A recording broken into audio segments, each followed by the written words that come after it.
मेरा नाम असीम बवालकर है और integral part of engineers life तो है ही वन साइडेड लव, लेकिन ये कॉमेडी पोएम्स मैंने लिखी है, मतलब एक तरह से दुख जताने का एक कॉमेडी तरीका है।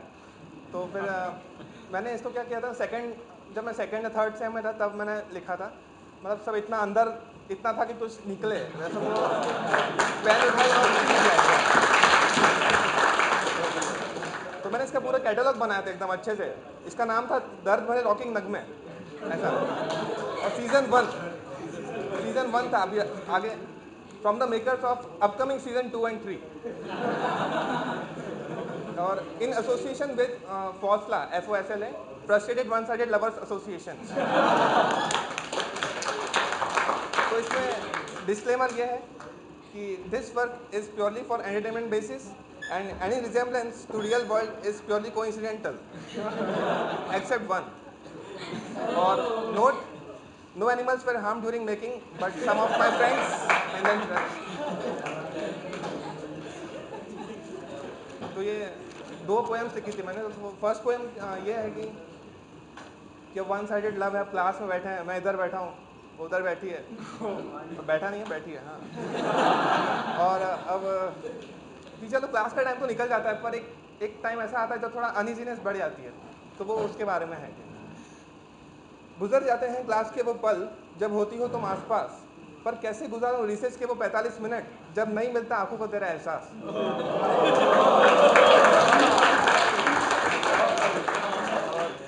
कहाँ होती हो तुम क्या पता, दिल पूछता है दिमाग से जरा सोच के बता। आंखें ढूंढती हैं तुझको बार बार, तेरी याद दिलाती है धड़कनों की बढ़ी हुई रफ्तार। उस भीड़ में नहीं झपकती मेरी एक पलक, जब तक ना मिल जाए तेरी एक झलक। बन जाता हूँ मैं शर्लॉक हर दोपहर, जब लगता है कॉलेज कैंपस लंदन शहर। रोशनी लेता हूँ दोनों मून और सन की, जितनी रोशनी मिले उस हिसाब से ढूंढना चाहता हूँ मैं उसको। रोशनी लेता हूँ दोनों मून और सन की, क्योंकि नहीं चाहिए मतलब जॉन वॉटसन की। शर्लॉक चुरा के भाग जाती हो तुम मेरा चैन, जैसे क्लास में गायब हो जाती है मेरी पेन। जब नहीं दिखता लाइब्रेरी के बाहर तेरा बैग, पता नहीं कहाँ उड़ जाता है मेरा स्वैग।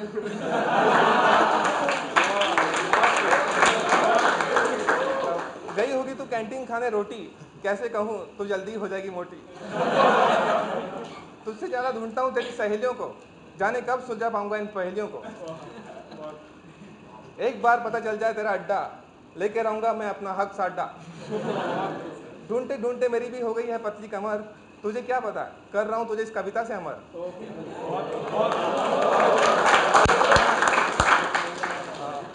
मैं देखता हूँ तुझे पता है तेरे बैग को, कपड़ों को, हाथों को, बालों को, बस नहीं पता तो सिर्फ तेरी आंखों को। तेरी पलकें कर दे तेरी आंखों से मेरी सिफारिश, कब पूरी होगी मेरी ये छोटी सी गुजारिश। टूट न जाऊँ इस लंबे सब्र से, कब दिखूंगा तुम्हें मैं कमकल। पेश है तुम्हें मेरी कलम की कब्र से ये छोटा सा लिखा हुआ ताजमहल।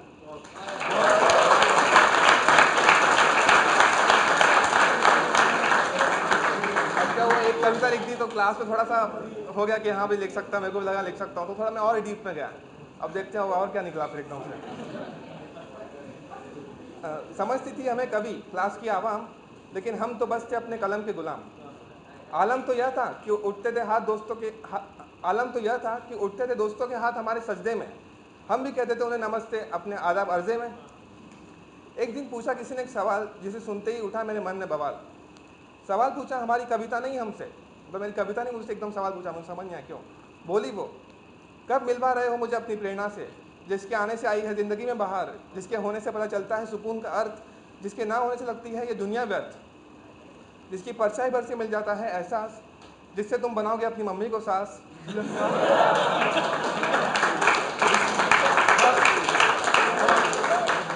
जिसकी आंखों को देखकर तुम्हारे भीतर होता है मेरा जन्म, कब बताओगे उसे कि तुम ही हो उसके सनम। मेरी कविता ही करने लगी मुझसे जंग, यह सब सुन के आपकी तरह मैं भी हुआ दंग। अब कविता बोली, मुझे उसके बारे में बता के किसे सिखा रहे हो तुम सबक, क्या यह सब जानने का नहीं है उसका हक। मैंने कहा उसे नहीं सुनाई देती मेरे दिल की पुकार, कैसे बताऊं उसे कि मैं नहीं कोई झूठा मक्कार। वो बोली, तू तो है ही सबसे बड़ा निकट्टू, अभी तक चलाता है तू लिनक्स और उबंटू। और तो नहीं है तेरा कोई काम धाम, चलो जल्दी से बता दे उसका नाम। मैं बोला, नाम में क्या रखा है, क्या गया शेक्सपियर, ऐसे सवालों से मत क्या कर मेरा दिल वियरिंग टीयर। पर जल्दी ही वो पलाएंगे जब तेरे शब्द उसकी आवाज़ की शोभा बढ़ाएंगे। वो बोली, लेकिन तब तक कैसे कटेगा तेरा वक्त, तुझे लगेगा हर पल पत्थर जैसा सख्त। मैंने बोला, सह लूंगा मैं रास्ते के कांटों पत्थरों को, बस नहीं बैठ पाता मैं रख के हाथ पे हाथ, जब होती है वो किसी गैर के साथ। नहीं रख पाता मैं अपने गुस्से का हिसाब, भड़कता है दिल का अलकायदा और बन जाता हूं मैं कसाब।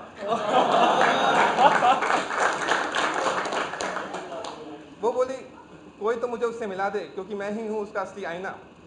खुद को मुझ में पाकर ही पता चलेगा उसे कि वही है इस कवि की प्रिंसेस डायना। अब मैंने कहा, यहाँ से वोल्टेज दे रहा हूँ पर वहाँ है सर्किट ओपन।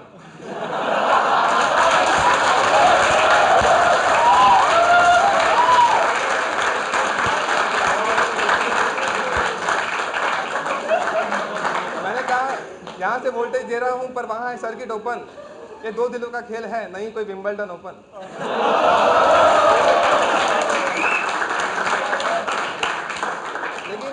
लेकिन कभी तो होगी ये सर्किट पूरी, क्योंकि नहीं रहेगी हमारी कहानी अधूरी। अब पोस्ट कहीं ये कविता उसे पहुंचाकर आप ना दे मुझे कोई सदमा, इसी आशा के साथ समाप्त करता हूँ कि छोटा सा दर्द भरा रॉकिंग नगमा।